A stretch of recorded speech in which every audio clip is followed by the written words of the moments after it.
నమస్కారం అండి.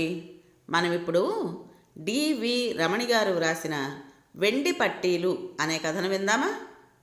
ఇప్పటి వరకు వంటింట్లో అడుగుపెట్టే అవసరమే రాలేదు ఆమెకు. ఒక్కసారిగా పరిస్థితులు మారిపోయాయి. బాబును చూసుకోవాలి, భర్తకు అన్నీ రెడీ చేసి ఆఫీసుకు పంపాలి. ఒక్కరితే పనులు చేసుకోలేక సతమతమైపోతోంది ఆమె. ఆ సమయంలో పాత సినిమా హీరోయిన్లా గల్లు గల్లుమని అడుగుల చప్పుడుతో ఇంట్లోకి నడిచి వచ్చింది ఒక ఆమె. అన్నీ తానై పనులన్నీ చేసి పెట్టేది. నెచ్చెలిగా మారిపోయింది. కానీ ఇంతవరకు అమ్మ పిన్ని ఎవరో ఒకరు బాబుని చూసుకోవడం వలన ఉదయం మెలకు వచ్చేది కాదు. అలా అనే కంటే లేవలేకపోయాను అన్నదే నిజం. ఏయ్ రమా, బేబీ నిద్రలేస్తావా? ప్రవీణ్ చిన్నగా తట్టి లేపుతూ ఉంటే ఉలిక్కిపడి లేచి కూర్చున్నాను. అదేంటి, కొంచెం ముందుగా లేపొచ్చుగా? మీకు లంచ్ చెయ్యాలి, టిఫిన్ చెయ్యాలి. అయ్యో, టైం ఎలా సరిపోతుంది? విసుగ్గా కోపంగా అన్నాను. పర్లేదులే, నేను క్యాంటీన్లో తినేస్తాను, బాబు ఇంకా లేవలేదుగా. చాలా అనునయంగా అన్నాడు. నేను 6 గంటలకే లేచాను. బాబుకు పాలు పడుతూ 10 నిమిషాలు పడుకుందామని అనుకున్నాను. అలా నిద్ర పట్టేసింది. అపాలజెటిక్గా అన్నాను. ఏమైంది రమా? పర్లేదన్నానుగా. ప్రవీణ్ గొంతు నిండా ప్రేమ, ఆప్యాయత. బాబుని చూసుకో, అదే పెద్ద పని అన్నాడు.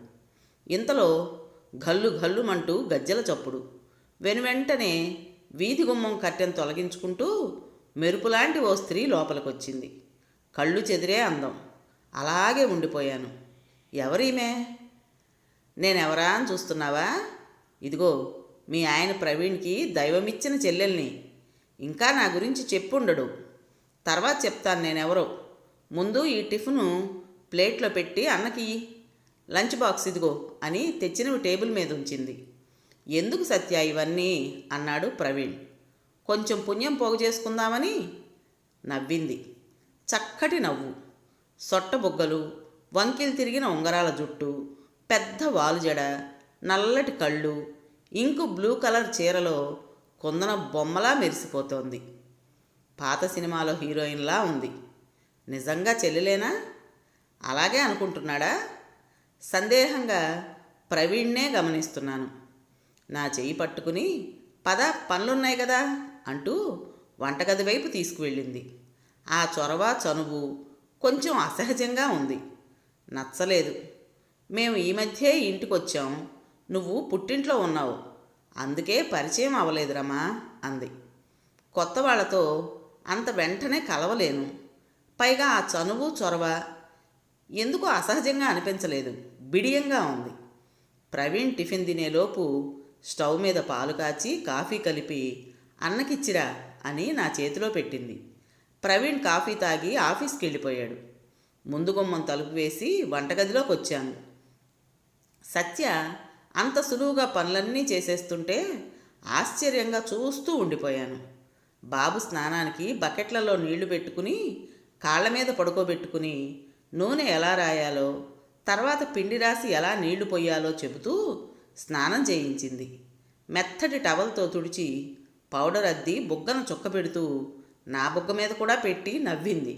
ఆ నవ్వు, ఆ చర్యల్లో ఆత్మీయతకి అప్రయత్నంగా సత్య పట్ల కొద్దిపాటి అభిమానం చోటు చేసుకుంది. ఎంత అందమైన నవ్వీమిది! నాకెందుకండి అన్నాను మొహమాటంగా. అండీలు, గిండీలు, మీర్లు లాంటి వద్దురమా, సత్య అని పిలువు చాలు. నీకు పని వచ్చేదాకా నేనొచ్చి సాయం చేస్తానే అంది. తలూపాను అలాగే అన్నట్టు. నాకు ఏ పని రాదే, ఎలా చేసుకోగలనా అని నిన్నటి వరకు నాకే తెలియని ఒక దిగులుండేది. ఇంతవరకు అందరూ ఉన్నారు. అమ్మ వాళ్ళకి బెంగళూరు ట్రాన్స్ఫర్ అయింది. మరో నెల్లాళ్ళకి మామయ్య గారు వాళ్ళకి రాజమండ్రి ట్రాన్స్ఫర్ అయింది. నాకెప్పుడు చదువు తప్ప అమ్మ ఏనాడు నన్ను వంటగదిలోకి రానీయలేదు. పనంతా అత్తయ్య గారు, అమ్మ చేసేవారు.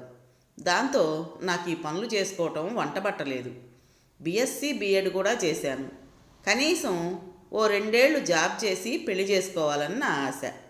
కానీ హఠాత్తుగా దూర బంధువులు వాకప్ చేసుకుని ఇంటికొచ్చి మరీ నన్ను పెళ్లి చేసుకుంటామని అడిగేసరికి మా నాన్నగారి ఆనందానికి హద్దులు లేకుండా పోయాయి. ముఖ్యమైన కారణం వాళ్ళు కట్నం కూడా వద్దనడం. చాలా గొప్ప ఫ్రైడ్ నేను ఫీల్ అయ్యాను. అంతగా ఇష్టపడి పెళ్లి చేసుకుంటానంటే ఏ ఆడపిల్ల తల్లిదండ్రులు సంతోషించరు? పెళ్లికి ముందు మమ్మల్ని మాట్లాడుకోమంటే అడగటానికి ప్రశ్నలే తోచలేదు. నాకే సందేహాలు లేవు. కానీ కొన్నాళ్ళు దిగులు పడ్డాను. నా జాబ్ చేయాలన్న కోరిక కలగా మారిపోయిందే అని. కానీ మంచి జీవితం అన్నది అన్నిటికంటే ముఖ్యమని సరిపెట్టుకున్నాను. పని తెమలక ఏది ముందు ఏది తర్వాతో చేయడం తెలియక 4 రోజులుగా సతమతమవుతున్నాను. ప్రవీణ్ నా అవస్థ చూసి అన్నీ బయట నుంచి తీసుకొస్తున్నాడు. అవి నాకేమీ నచ్చటం లేదు. ఈ బాధలు ఎవరితో చెప్పుకోవాలి? ఇటువంటి కష్టకాలంలో సత్యవతి రాక నన్ను ఆపదల నుంచి గట్టెక్కించేందుకే అనిపించింది. ఒకలాంటి రిలీఫ్. ఇంచుమించు రోజు 10 గంటలకి గల్లు గల్లుమని మువ్వల చప్పుడు చేసుకుంటూ ఓ పాట హమ్ చేసుకుంటూ సత్యవతి వచ్చేది. సరదాగా కబుర్లు చెప్తూ నా చేత అల్లరి చేయిస్తూ పనులు చేయిస్తూ నాకు జీవితం పట్ల ఒక అర్థాన్ని, బాధ్యతల్ని నిర్వహించటంలో ఆనందాన్ని చెప్పింది. కొద్ది కాలంలో ఎంతో ఆత్మీయత నింపిన చక్కటి అనుబంధం కలిగించింది. నాకు అంతుబట్టనది ఒక్కటే. సత్య 5 అడుగుల 6 అంగుళాల ఎత్తుంటుంది. వాళ్ళ ఆయన జగను 5 అడుగుల 5 అంగుళాలు ఉంటాడేమో. సత్య పక్కన నిలబడితే ఏమాత్రం బాగుండడు. అసలు అతన్ని ఎలా చేసుకుందో అనిపించేది. నా ఆలోచనకి మరో కారణం కూడా వచ్చి జత కలిసింది. జగన్కి ఒక డొక్కు స్కూటర్ ఉంది. వీధి చివర ఆ స్కూటర్ చప్పుడు వినపడగానే స్విచ్ ఆఫ్ చేసినట్టు, ఎవరో ఊదేసినట్టు సత్య మొహంలో నవ్వు మాయమైపోయేది. పెరట్లోకి పరుగున వచ్చి మా 2 ఇళ్ల మధ్య ఉన్న చిన్న పిట్టగోడ మీద కూర్చుని అటు దిగి అతను వచ్చేసరికి వాళ్ళ ఇంట్లోకి మాయమైపోయేది. బ్లూ కర్టెన్ దింపేసి ఉండేది. మర్నాటి వరకు చడీ చప్పుడు ఉండేవి కావు. మా అత్తగారు వెళ్తూ సత్యవతి సాయం తీసుకో, కానీ వాళ్ళ పర్సనల్ విషయాలు పట్టించుకోకు, కల్పించుకోకు, కొంచెం దూరం పెట్టు అని చెప్పారు. అలా ఎందుకు అన్నారో అప్పుడు అర్థం కాలేదు. అలా చేస్తే మనుషుల్ని వాడుకోవటంలోకి రాదా? అది తప్పు కాదా అనిపించింది. కాలం ఎవ్వరితో సంబంధం లేకుండా తన పాటికి తను కదిలిపోతూనే ఉంది. ఒకరోజు సత్య రోజులా 10 గంటలకు కాకుండా మధ్యాహ్నం 1 గంటకు మా ఇంటికి వచ్చింది. ఒక కన్ను కమిలిపోయి ఉంది. చెంప కూడా వాచిపోయింది. ఎంత అడిగినా దాటేసిందే తప్ప చెప్పలేదు. ఉదాసీనంగా ఎటో చూస్తూ నా తలమించి వెనక్కి చూస్తూ అలా కూర్చుంది. కాసేపు ఉండి వెళ్ళిపోయింది. సత్యని అంత డల్గా ఎప్పుడూ చూడలేదు. ఓ మాట లేదు, నవ్వు లేదు. 2 రోజులుగా సత్య రాలేదు. ఆ మర్నాడు ఉదయాన్నే పెద్ద పెద్ద అరుపులు, ఏడుస్తున్న చప్పుడు వినిపించింది. దాంతో నాకు మెలకు వచ్చింది. టైం చూస్తే 6 గంటలయింది. పెరట్లోకి వచ్చాను కంగారుగా. సత్యవతిని జగన్ కొడుతున్నాడు. అతని తల్లిదండ్రులు నిలబడి చోద్యం చూస్తున్నారు. నాకు అర్థం కావటానికి చాలాసేపే పట్టింది. ప్రవీణు నన్ను లోపలికి లాక్కొచ్చి తలుపులు వేసేశాడు. ఉష్, ఎవరన్నా చూస్తుంటే ఇంకా ఎక్కువ చేస్తాడు రాస్కెల్ అన్నాడు. అదేమిటి? ఆపరా అతన్ని, చూస్తూ ఉండడమేనా? కళ్ళల్లో నీళ్లు తిరుగుతుంటే అన్నాను. ఇలాగే అడ్డు వెళ్ళి వాడిని కొట్టాను కూడా. కల్పించుకోవద్దు అని సత్యే అన్నది. నీకేం తెలీదు, ఈ విషయం ఇంతటితో వదిలే కటువుగా చెప్పాడు. ఇంకా ఎన్నో ప్రశ్నలు అడగాలనుంది. జవాబు రాదని అర్థమై లోపలికొచ్చేసి అన్యమనస్కంగానే పనులు చేసుకుంటున్నాను. సత్య పక్కనే ఉండి నాకు అన్ని పనులు ఎలా చేసుకోవాలో చెబుతున్నట్టే ఉంది. నా ఆలోచనల్లోంచి సత్య తప్పుకోవటం లేదు. ఇంటి పనులు, బాబు పనులు పూర్తి చేసుకున్నాను. మంచం మీద పడుకుని ఉన్నాను.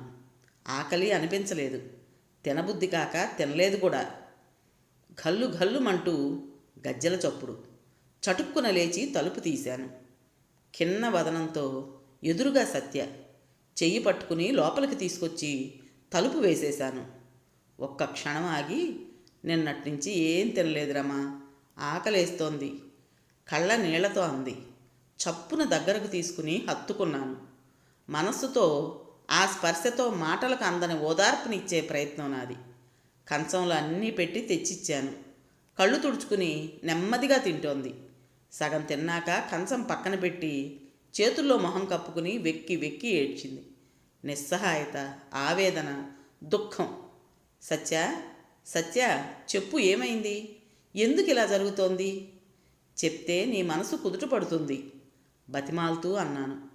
సత్య పెదవుల మీద ఓ శుష్క దర్హాసం.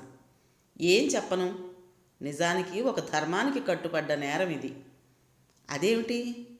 ఆశ్చర్యంగా అడిగాను. అవునరమ్మా, నాకు తల్లి లేదు. చాలా చిన్నప్పుడే చనిపోయింది. నాన్నే పెంచారు. ఆయనకి క్యాంపుల ఉద్యోగం. ఇంట్లో వంట మనిషి, పనమ్మాయి ఉండేది. 2 వీధులకు అవతల మా అత్త ఉంటుంది. అత్తకి నేనంటే ప్రాణం, బావకు కూడా. నా డిగ్రీ చదువు పూర్తయ్యాక బావకిచ్చి పెళ్లి చేయాలని పెద్దవాళ్ల ఆలోచన. బావ నాకంటే 10 ఏళ్ళు పెద్ద. అంత చనువు ఉండేది కాదు. ఇంటికొచ్చినా నాన్నతో కాసేపు మాట్లాడి నా చదువు గురించి అడిగి కావలసినవి తెచ్చిపెట్టి వెళ్ళిపోయేవాడు. మా నాన్నగారు క్యాంపు నుంచి వచ్చే ముందు రోజు పళ్ళు, స్వీట్స్ లాంటివి పంపించేవారు. అవి తీసుకుని జగన్ వచ్చేవాడు. ఇంచుమించు వారంలో 4 రోజులు వచ్చేవాడు. ఏదో ఒక వంక పెట్టుకుని సరదాగా మాట్లాడేవాడు. ఎవరితోనన్నా మాటలు పంచుకోవాలని, స్నేహంగా ఉండాలని మనసు కోరుకునే తరుణంలో జగన్ నాకు సుందర లోకం చూపించాడు. ఒక లాలన, ఒక దగ్గరతనం ఉండేది. ఆత్మీయత, తీపి కబుర్లు. ఇంతకుముందు బయటికెళ్ళి కావలసినవి తెచ్చుకునేదాన్ని. ఇప్పుడు అవన్నీ తనే తెచ్చిపెట్టి దగ్గరయ్యాడు. నాకు తెలియకుండానే అతనికి వశమైపోయాను. సంపాదన లేదు, అయినా అదొక కారణంగా అనిపించలేదు. ఆ రోజున డిగ్రీ అవగానే అత్తయ్య, మామయ్య, బావ పెళ్లి మాటలకు వచ్చారు. ఏం జరగనట్టు బావను పెళ్లి చేసుకోవచ్చు. కానీ నాకు మనసు ఒప్పలేదు రమా. నిజాయితీగా జరిగింది చెప్పాను. అది ధర్మం కాదా? నువ్వు చెప్పు. బావ ఏమన్నాడో తెలుసా? పిచ్చిదానా, వాడిని పెళ్లి చేసుకున్నా నువ్వు సుఖంగా సంతోషంగా ఉండలేవు. జరిగిందంతా పీడకలలా మర్చిపో. నేను నిన్ను పెళ్లి చేసుకుంటాను అన్నాడు. నువ్వు చెప్పు, నేను తప్పు చేశానా? నాన్న ఈ పెళ్లికి ఒప్పుకోలేదు. జగన్తో బయటకు వచ్చేసి గుళ్ళో పెళ్లి చేసుకుంటున్నప్పుడు కూడా నాకు అర్థం కాలేదు. ఎవరో 4 ఫ్రెండ్స్ తప్ప ఆ పెళ్ళికి అతని తల్లిదండ్రులు కూడా రాలేదు. మొదట్లో బాగానే ఉండేవాడు. మా బావ వచ్చి నన్ను, నా సంసారాన్ని చూసి కళ్ళనీళ్లు పెట్టుకున్నాడు. బాబుని ఇచ్చేయి, పెంచుకుంటాను అన్నాడు. అప్పటినుంచి నా మీద అనుమానం. పాలవాళ్ళు, పనివాళ్ళు, పొరుగింటి వాళ్ళు ఎవ్వరితో మాట్లాడినా కొట్టి చంపేస్తాడు. సత్య ఆగింది. ఏమని ఓదార్చాలి? అది ఎంత పెద్ద జబ్బు, దానికి మందుందా? అతనికి ఇన్ఫీరియారిటీ కాంప్లెక్స్ ఎక్కువ, అందుకే అంతగా బాధ పెడుతున్నాడు. కొంతసేపు ఉండి వెళ్ళిపోయింది. ఒక వారం రోజులు నేను అమ్మ వాళ్ళ ఊరు వెళ్ళాను. ఫోన్ చేసినప్పుడల్లా సత్యవతి గురించి అడిగేదాన్ని. ప్రవీణ్ కసురుకునేవాడు. అమ్మతో బెంగళూరులో షాపింగ్ చేస్తూ సత్యవతి కొడుక్కి గిఫ్ట్లు కొన్నాను. ఎప్పుడు వెళ్తానా అని ఎదురు చూసి మరీ ఇంటికి వచ్చేశాను. ఎప్పట్లా 10 గంటలప్పుడు మొహమంతా నవ్వు పులుముకుని వచ్చింది సత్యవతి. సత్యవతిని చూడగానే ఎంత ఆనందం కలిగిందో. గిఫ్ట్లు చూసి చిన్నపిల్లలా సంబరపడిపోయింది. కొడుకు పుట్టినరోజని స్వీట్స్ ఇచ్చింది. రమా, అన్నవరం వెళ్తున్నాను అంది. జాగ్రత్త సత్య, పర్లేదా మరి? సందేహంగా అడిగాను. నేనేం అఘాయిత్యం చేసుకోను. నా కొడుకుని ఎవరు చూస్తారు? వాడికి అంత ధైర్యం లేదు. ఇంటి పనులన్నీ నేనే చూసుకోవాలి. సెంటర్లో 2 షాపులున్నాయి. వాటి అద్దెతోనే ఇల్లు గడుస్తుంది చెప్పింది సత్య. వాటి కోసమే నిన్ను పెళ్లి చేసుకున్నాడు అనాలని నాలుక చివరిదాకా వచ్చింది. అయినా అనకుండా ఊరుకున్నాను. కానీ ఎందుకో నా మనసు కీడు శంకిస్తూనే ఉంది. భయం వేస్తుంటే ఆ ఆలోచనలు పక్కకు నెట్టేశాను. 2 రోజుల తర్వాత అత్తయ్య వాళ్ళు సొంత ఇల్లు కొనుక్కుని వ్రతం చేసుకుంటూ మమ్మల్ని పిలిచారు. నన్ను, బాబుని అక్కడ దింపేసి ప్రవీణ్ ఆఫీస్కి వెళ్ళిపోయాడు. సాయంత్రం వరకు చాలా సందడిగా గడిచింది. కజిన్స్ వచ్చారు. నవ్వుతూనే టైం గడిపేశాం. నన్ను ఇంటికి తీసుకెళ్ళడానికి ప్రవీణ్ వచ్చాడు. మొహమంతా పీక్కుపోయి లంకణాలు చేసినట్టున్నాడు. కళ్ళు ఎర్రగా ఉన్నాయి. ఏమైంది ప్రవీణ్? అత్తయ్య అడిగింది. తల వంచుకుని కళ్ళు తుడుచుకున్నాడు. అందరం కామ్ అయిపోయి చూస్తున్నాం. సత్య ఈజ్ నో మోర్. యాక్సిడెంటో వాడే చంపేశాడో వంటగదిలో కిరోసిన్ స్టవ్ మంటలొచ్చి అంటుకుని ఒళ్ళు కాలి చనిపోయింది. మాటకు మాట పేరుస్తూ అన్నాడు. సత్య, నో! పెద్దగా అరిచాను. నేను భయపడ్డంతా అయింది. గుండె పగిలిపోయేలా ఏడుస్తున్నాను. అత్తయ్య నన్ను ఊరుకోబెడుతూ కుర్చీలో కూర్చోబెట్టి మంచినీళ్లు పట్టింది. అత్తయ్య, అయ్యో సత్య, అత్తయ్య, సత్య ఎంత మంచిదో, పొట్టన పెట్టుకున్నాడు. నేను వెళ్ళాలి, నేను చూడాలి అని లేవబోతుంటే ప్రవీణ్ వారించాడు. పిన్ని, తను చూడలేదు, ఇక్కడే ఉండనీయండి, 2 రోజుల తర్వాత తీసుకెళ్తాను అని పిలుస్తున్నా వినకుండా వెనక్కి చూడకుండా వెళ్ళిపోయాడు.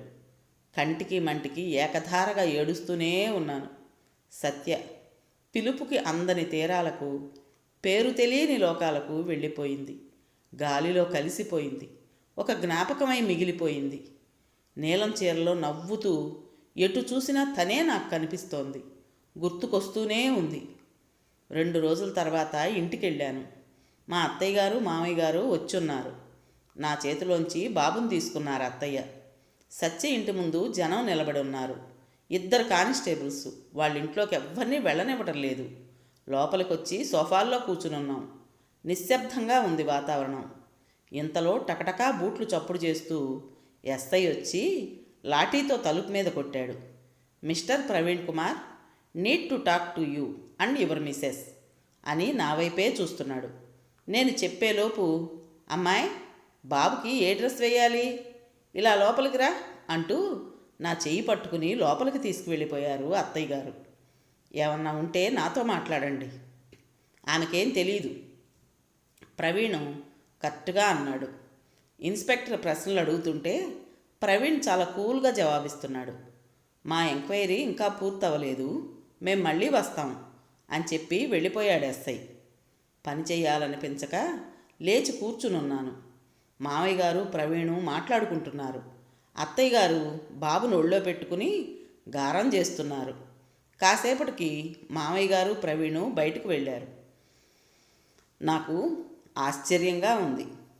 అంత ఘోరం, అంత అన్యాయం జరిగితే అసలేం జరగనట్టు హాయిగా ఎలా ఉండగలుగుతున్నారా అని.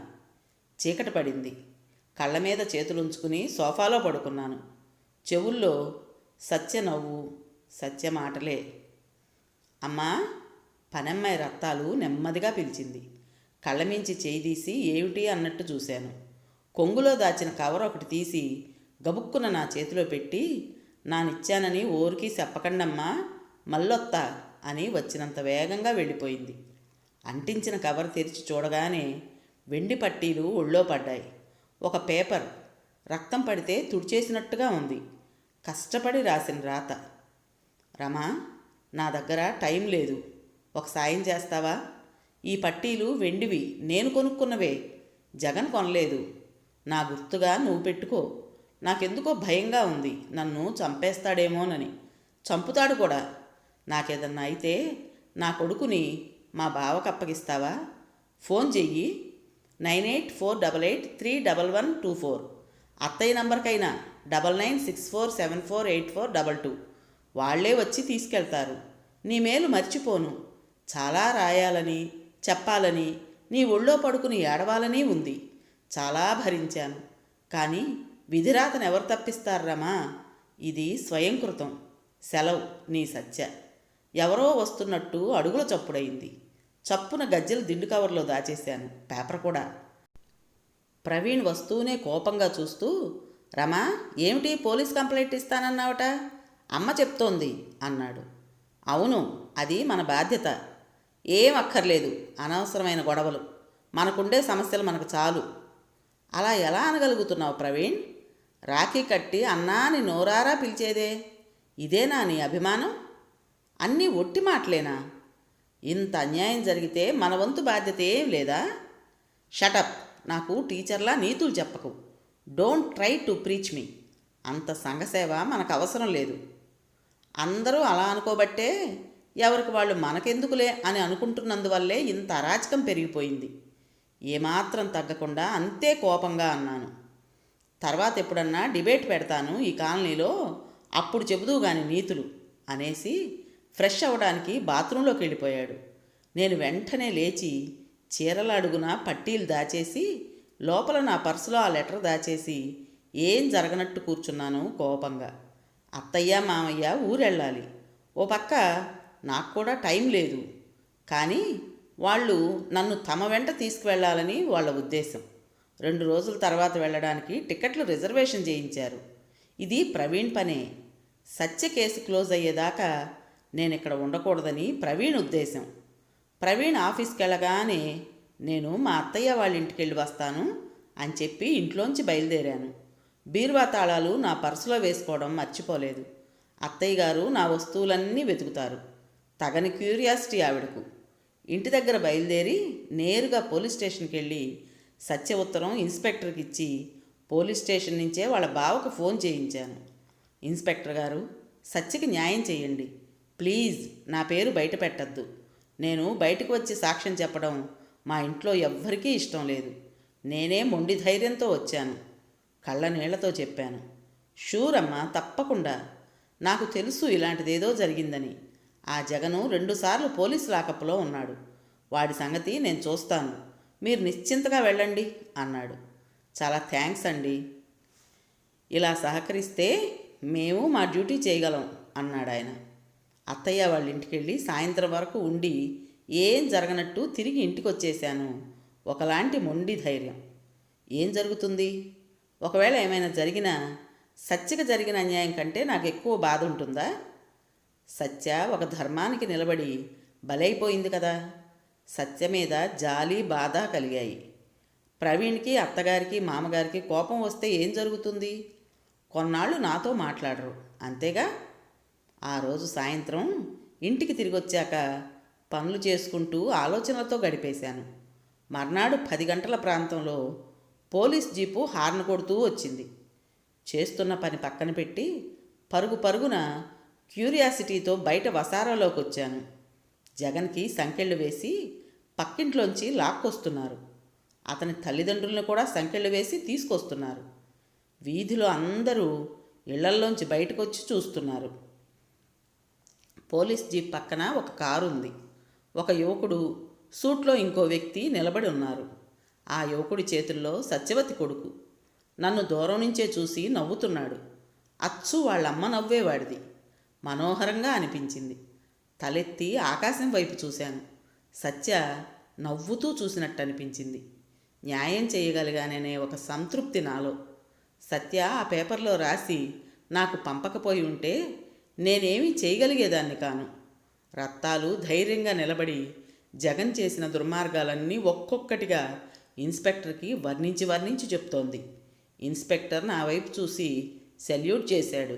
మా అత్తయ్య గారు నన్నే సందేహంగా చూస్తూ ఎవరిచ్చారు కంప్లైంటు అని అడిగారు. ఏమో అని ఓ నవ్వు నవ్వేసి తృప్తిగా లోపలికి వచ్చేశాను. స్నేహధర్మం పాటించాననే ఆనందంతో. విన్నారు కదండి. మరి ఈ కథ మీకు నచ్చిందా?